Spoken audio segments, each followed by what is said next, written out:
Reading with your kids. Hey, so great to see you. Come on in. Hi, my name is Jedley, and this is the Reading with Your Kids podcast.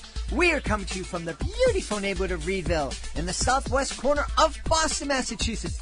We are delighted that you're part of our beautiful Reading with Your Kids family. Please be sure to subscribe to the show on the iHeartRadio app, on Podchaser, Podbean, Amazon Music, Spotify, Apple Podcasts, wherever you find your podcast. Our guest today is Andrew Jordan Nance. He is here to celebrate the Barefoot King and also mindful arts in the classroom. I think you're really going to love this interview. I had a lot of fun speaking with Andrew. One of the things he shared with us was a quote by an ancient poet named Rumi. And Rumi said, "Welcome every emotion and offer it tea." I just love that. I think it's something that we can really, that our kids can really get a lot from. You know, something I think you and your family can get a lot from is if you take the time to visit our website, readingwithyourkids.com.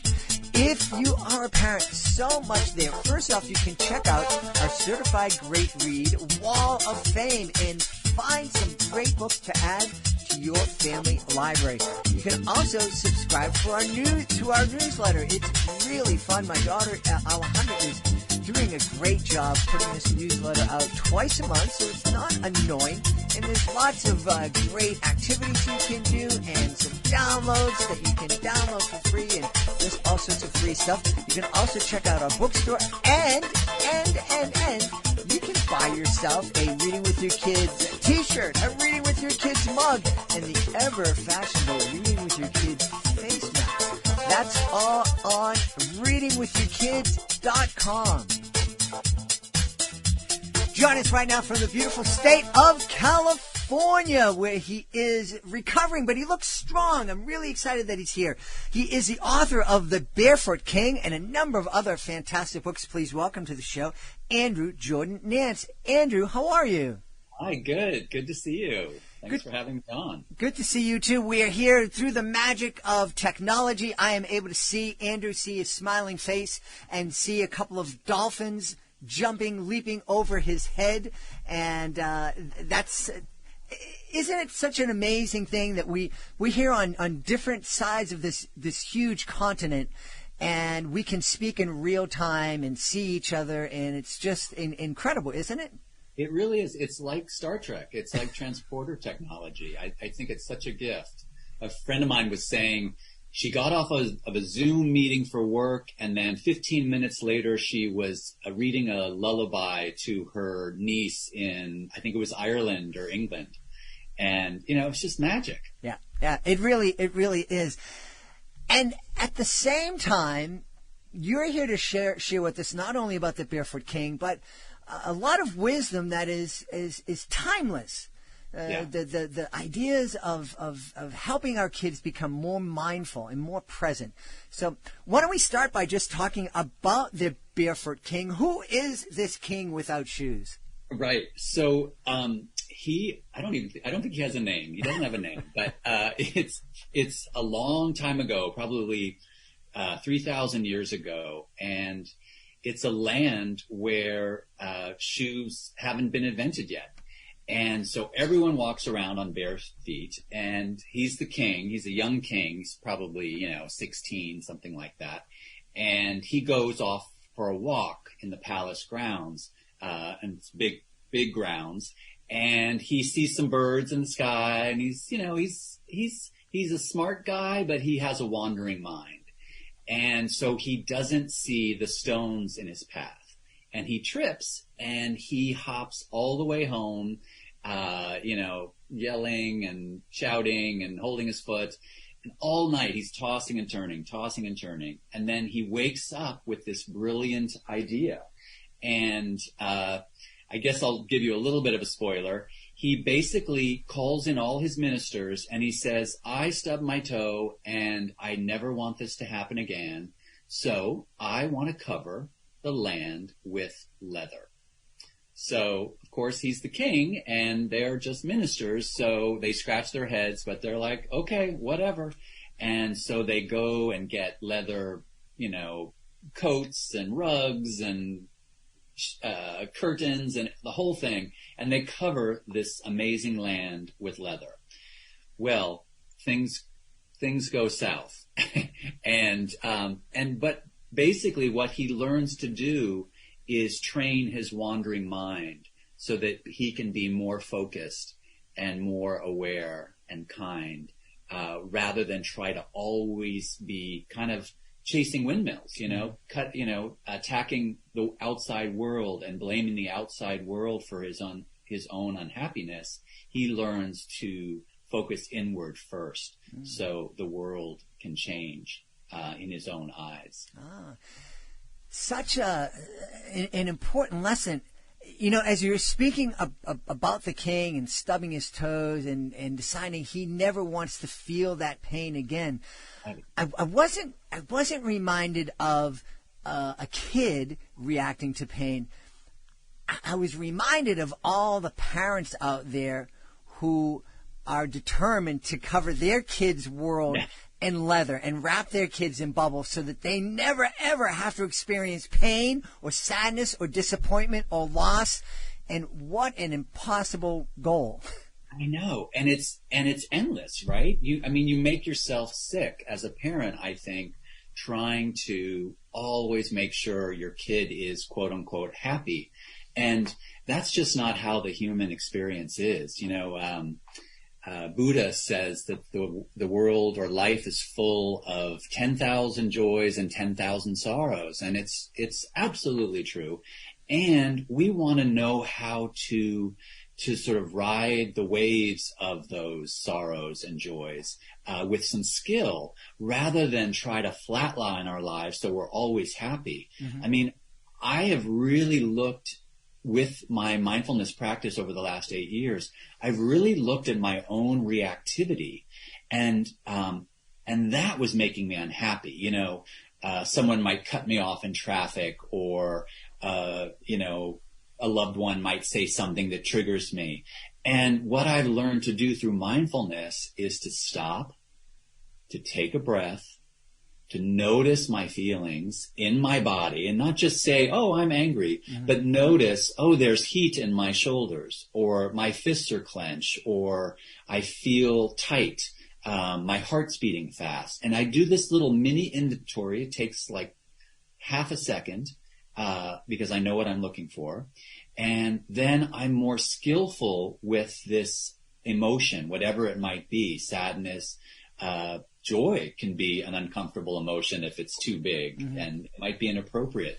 But I really have come to realize that there are no negative emotions. They're just big emotions, uncomfortable emotions.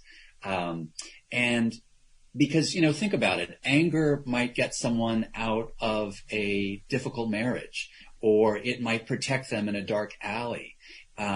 It might start a civil rights movement, whatever it is, it's powerful. And why would we pretend that it's not, and that it doesn't exist, or that we don't want it around? Yeah. We just want to be skillful because we don't want to go to bed at night feeling lousy, right? So if we have an issue, I want to say, you know what, I'm really angry right now, and I think I need a break, but I'm not going to yell at you. I'm not going to hit you. I'm not going to, do anything that I feel terrible about. Yeah. So right. We're talking about technology earlier, and, when the internet first started happening, or more accurately social media, and I was visiting schools, and the one reaction that so many teachers and parents had was this thing was bad, and it was dangerous, and it was bad, and I was looking at it more like it was a tool. Right. And just like a hammer, you could use the tool to build something, but you could also use the tool to destroy something. And I like what you're saying. These emotions that we have and these experiences that we have, we can learn from them. There's, I think I've learned more from losing and from disappointment and from failure in life than I have from winning. Right. And it's terrible to see your kid sad when they don't get in the play, or they don't get on the baseball team. But what's that there's an acronym for FAIL. It's First Attempt in Learning. Mm-hmm. I don't know if you've ever heard it, but I like that. And it's very true. You really do want to just, when you fail, you're one step closer to succeeding. So Right. I think we have to keep remembering that. Mm-hmm.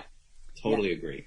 And it's a lesson. I'm the co-host of the Solve It for Kids podcast, and we interview astronauts and engineers and physicists and nuclear scientists, and they all say the same thing, that they learn from failure. They, that first attempt in learning, and you're so right. I'm wondering, when you were writing the Barefoot King, did you have in the back of your mind, you obviously were writing a children's book, Right. but did you have in the back of your mind, there's a lot of parents out there who could really use this lesson, and I hope they're paying attention while they're reading it to their kids. I absolutely do, because I really feel like all of my books, I've written Puppy Mind, The Lion in Me, Mindful Arts in the Classroom, and all of them I have heard speak to both adults and children. Mm-hmm. And in fact, from the Barefoot King, I actually got the quote from a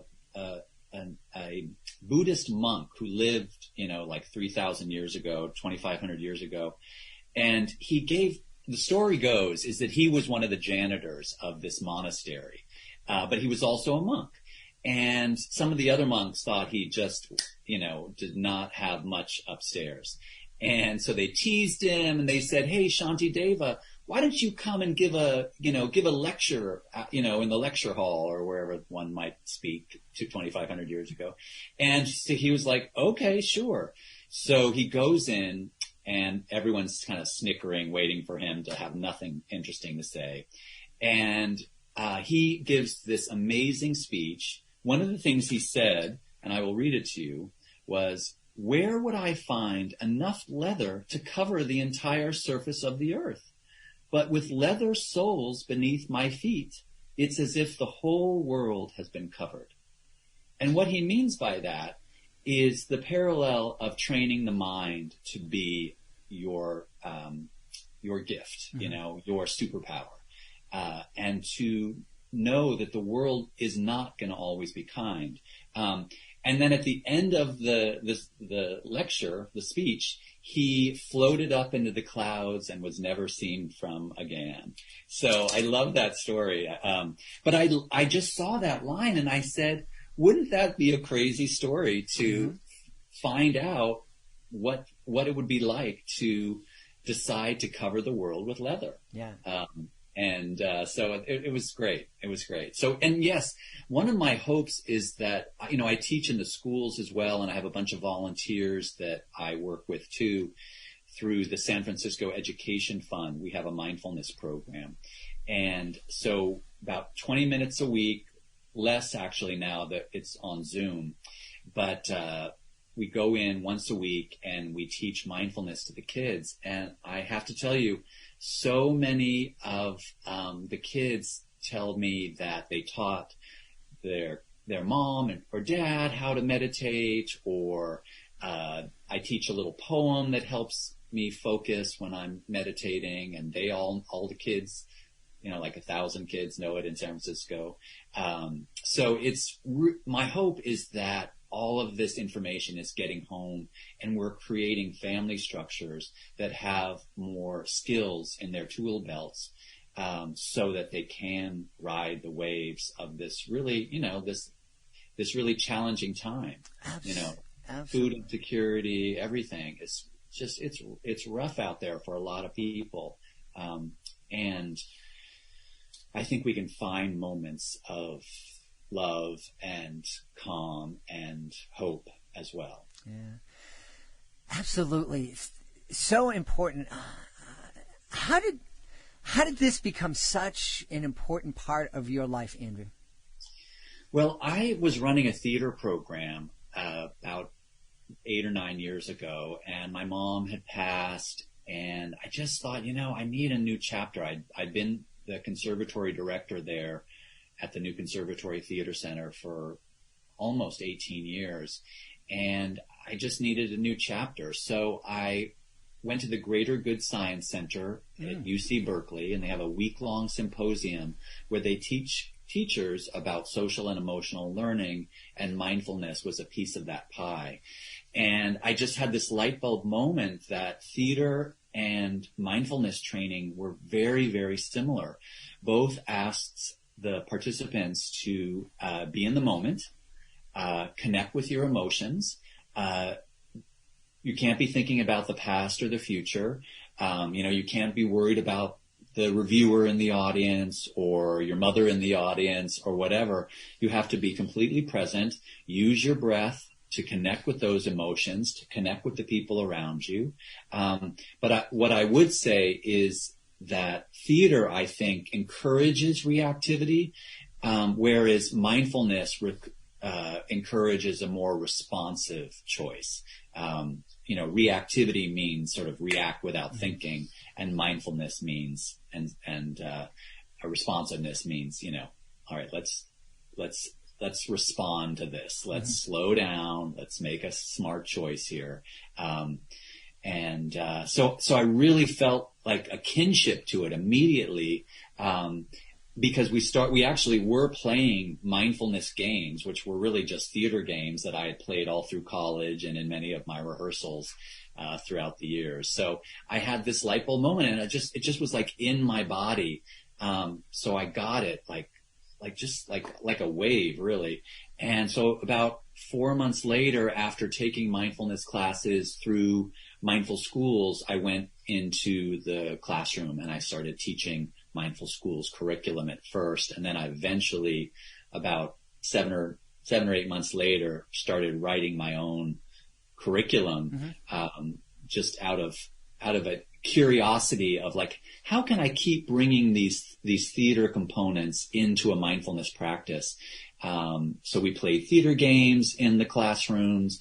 I wrote stories that wound up being published, and then the curriculum, one of my publishers said, we really want to publish this. So there's 13 stories in there. There's lots of games. There's lots of art activities. It's a really great kind of a script for anyone interested in bringing mindfulness into the classroom in a really kind of fun, playful, creative way. Yeah, it's interesting. You made the connection with theater, and you also made the distinction between being reactive and responsive. I know myself, when I'm in front of an audience, there are many, many times when I'm in front of 600, 1,800, however many kids, and it's you're just there, and you are in the moment. And I've come off the stage just glowing, and people came up to me and said, "Hey, you did this, and how did you get?" And I go, "I did what? Huh? Yeah. What did I say?" Yeah. I'm sorry if I said anything wrong. Right. And it's just this reaction, and it's instinctual, and it's a beautiful thing. It's amazing, but it's not necessarily thoughtful, and it's great on stage when you're trying to make an audience feel something. It's not so great when you're dealing with issues, traffic, or you're dealing with a family issue, or even your own upset. Right. It's true. I mean, I've done improv and some clowning and whatnot over the years. And it's true. You are just in this flow state, which is great. And it could get you into trouble if you're not if your prefrontal cortex isn't really online, ready to stop you if you say or do something that might be off task. Right. I think I've shared this on the podcast before. My daughter, when she was younger, she was a dancer and performer, and she would often come up on stage with me, and we were doing this very unusual. We were performing for an audience that was unusual for us. They were college kids. And it was an evening show, and they kind of brought me in there thinking it was a goof, and, but she was on stage with me, and we brought somebody up with us, and it just was happening. And at one point, my daughter just did a stage whisper and said, "Poppy, what are you doing? This isn't in the script." And I said, "Baby, trust me, I'm not sure where we're going, but it's going to be good, so just hang in there with me." And it was good, and she was, talk about a trooper. It's true. I mean, It's funny. I don't know why I went there, but you think about all these creative types that are so good at what they do, and yet it does cultivate a reactivity. So I'm kind of, I don't know, this is a tangent, but I kind of wonder, like you hear about all these Hollywood marriages and stuff that just go south so quickly, and I wonder if it's because they've really cultivated reactivity, and so they're not able to make skillful choices as easily as they'd like. Yeah. Anyway, but it's interesting. But I think you can kind of look at that in other parts of life. There are a lot of kids growing up who are that reactive, and they're able to react, and for a long time in their life it does them good. Maybe they're the athlete who has that natural skill, who is reacting all the time and gets the accolades, and then maybe because he or she is so successful on the court, maybe they give the kid a break in the classroom, or give them a little extra attention in the classroom, and right. So they grow up learning, hey, I have to go with this, and let me go with this, and at some point in their life it doesn't work out for them. It's so energizing to be reactive, right? I think that's why we like being on stage so much, but it can get you in trouble if you just go with your first instinct. Mm-hmm.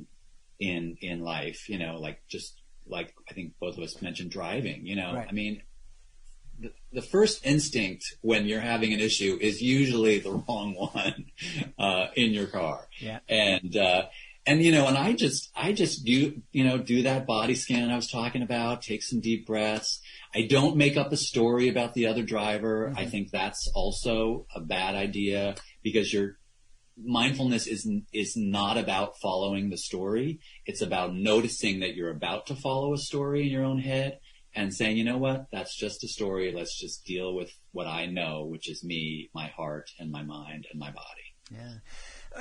Really briefly, this is such a great conversation, but before we started recording, we talked about this word catastrophize. Right. And that's something that I think is happening a lot these days. I think there's a lot of pressure, especially on young people, to look at life through that catastrophic lens. I know that's not a word, but it's everything. It's not, wow, we had a disagreement. It's like, no, you insulted me and you triggered me and you offended me and you shouldn't have done that and you should be punished for that. Right. How can mindfulness help kids out of that? Yeah. Well, that's the thing, is that we have not been taught to welcome every emotion. There's a great, if you haven't heard of it, maybe many of you have, but there's a great poem called The Guest House by a poet, I think a Sufi mystic, actually, a long time ago, named Rumi, Rumi, and it's called The Guest House. And he says, welcome every emotion and invite it in for tea. And imagine if we said, oops, here comes anger.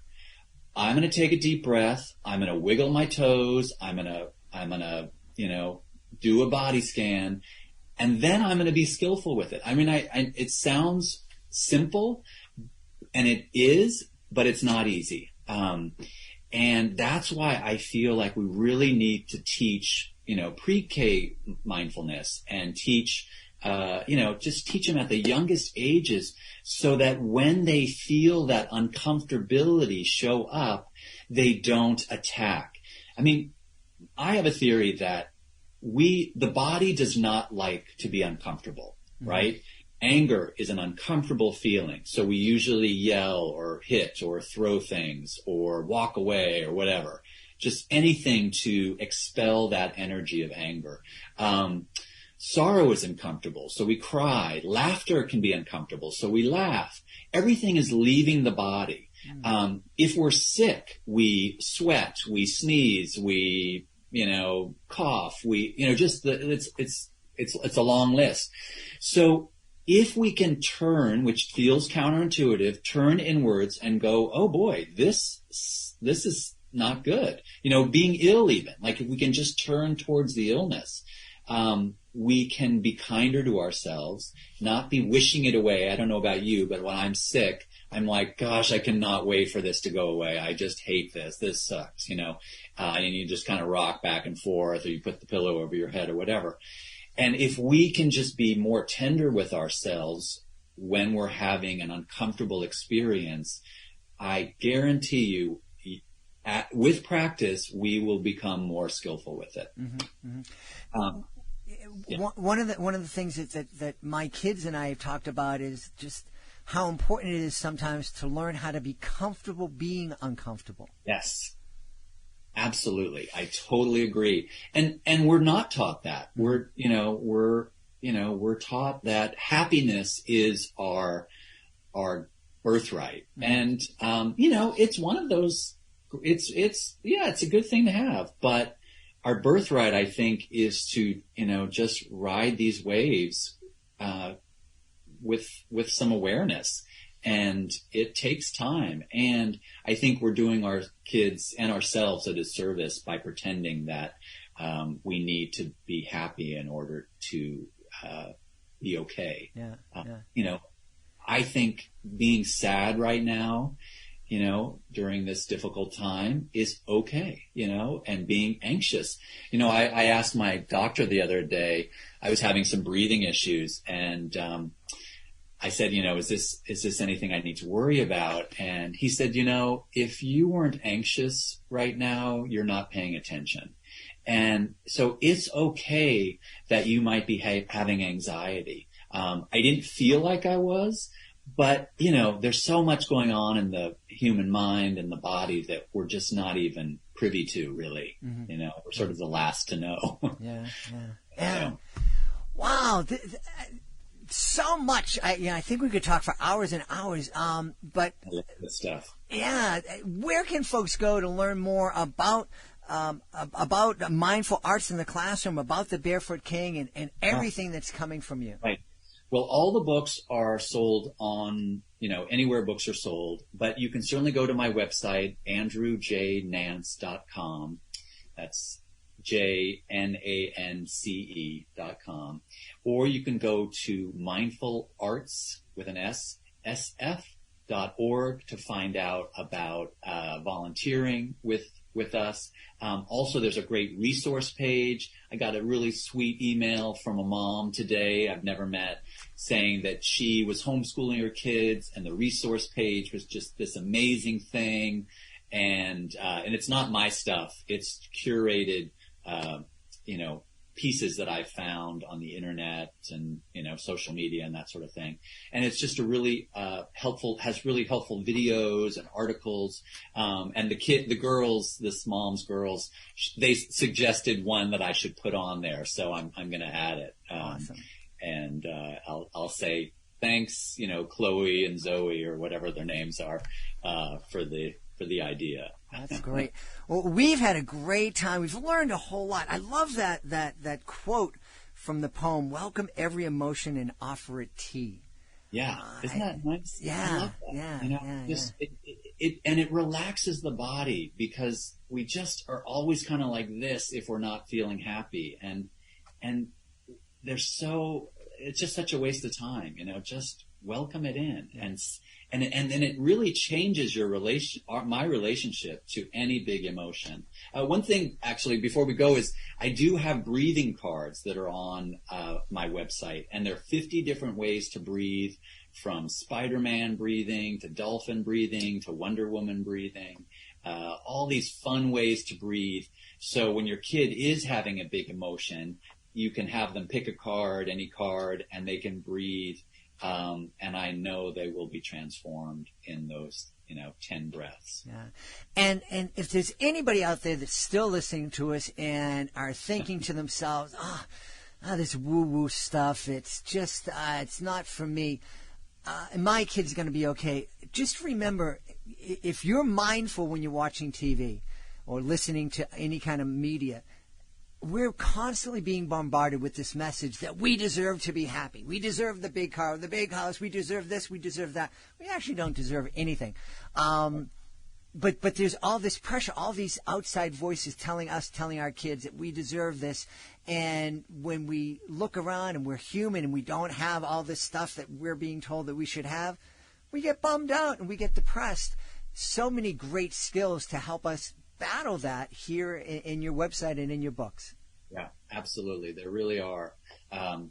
Yeah, I totally agree with you. It's a fallacy to think that more stuff equals more happiness. I've tried that. And as I get older, you think of like really elderly people, they really want to live in like a 1-bedroom apartment. They're like, no, nothing. Just give me a bed, a bathroom and my own little space. And that's enough. Yeah. And I totally get that as I get older. Yeah. Yeah. Christmas time. No, you don't have to get me anything. No. I am fine. I have enough sweaters. Thank you.